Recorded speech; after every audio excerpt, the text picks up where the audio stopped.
C'est un hommage qui est d'ordinaire confidentiel et qui a pris cette année une dimension particulière. Sur la commune de Chasselet, dans le Rhône, le petit cimetière militaire a commémoré, vous le voyez, le 80e anniversaire d'un massacre presque oublié, celui de tirailleurs africains exécutés par les Allemands en 1940.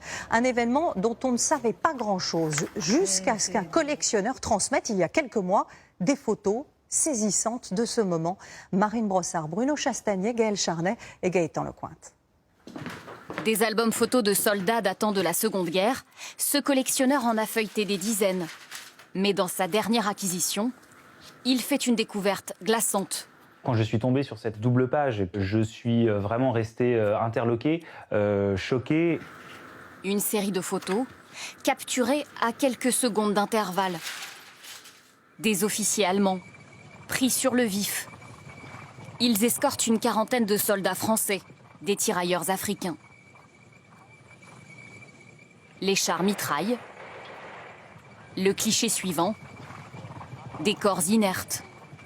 Épilogue d'un massacre photographié en direct. Vraiment, je ne vous cache pas que je suis resté scotché et j'en ai fait des cauchemars la nuit suivante.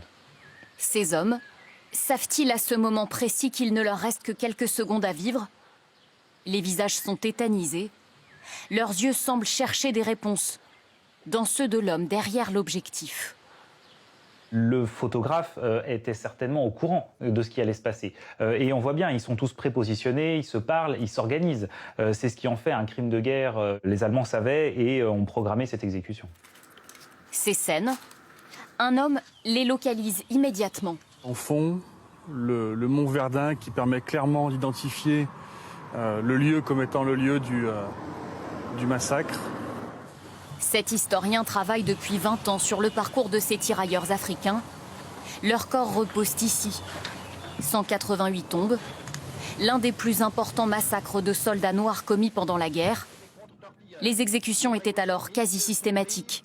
Pour beaucoup de militaires allemands, ils n'étaient pas des soldats, pas même des hommes. Il représentait beaucoup de choses pour eux en termes de guerriers, de sauvages. C'était l'autre finalement, c'était celui qu'on ne connaissait pas et donc on le photographiait pour satisfaire sa curiosité, mais aussi pour marquer sa fierté de l'avoir vaincu. Après la capitulation, ces crimes sont réduits à des péripéties de guerre et ne seront jamais jugés. Ce spécialiste a longtemps cru à la responsabilité des SS. Désormais, il le sait, c'est l'armée régulière allemande qui est coupable. On a une preuve qui est indiscutable, qui va nous permettre d'aller chercher très précisément qui étaient ces hommes, puisqu'on a les marquages des unités, on a les numéros des chars, et l'étape prochaine sera de se rendre dans les archives allemandes pour tenter d'identifier les assassins. Comprendre, reconstituer l'histoire ignorée de ces soldats grâce à cette découverte, une chance inespérée, particulièrement pour le maire du village. Dans son bureau, il conserve précieusement les objets retrouvés sur les corps des soldats. C'est un peu de leur âme.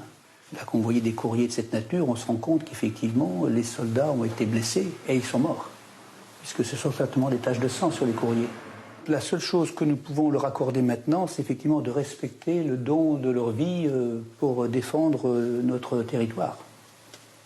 Et donc la liberté, l'égalité, la fraternité de notre pays, qu'ils ont fait leur, alors qu'ils venaient d'ailleurs. Et voilà pour cette histoire incroyable qui a quasiment été oubliée pendant 80 ans.